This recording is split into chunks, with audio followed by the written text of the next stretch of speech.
નમસ્કાર, હું હિતાક્ષી ચાચડિયા આપ સૌનું સરદારનું સામર્થ્ય નામની સિરીઝના આ 27મા એપિસોડમાં હાર્દિક સ્વાગત કરું છું.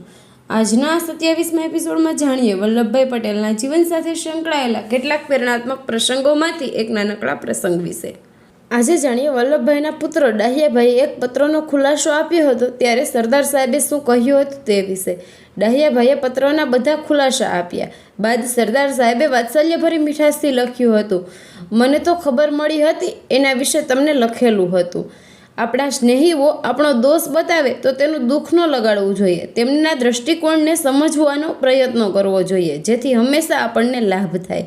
કોઈ આપણા ઉપર ઈર્ષા રાખીને આરોપ મૂકે તો દુઃખ થવું સ્વાભાવિક છે, પરંતુ આપણા સ્નેહીઓને જે લાગે છે તે તેઓ કહેતા હોય તેમાં ઈર્ષા નથી હોતી. તેમના વિચારોમાં જે દોષ ન હોય તો તેમને સમજવાનો પ્રયત્ન કરવો જોઈએ.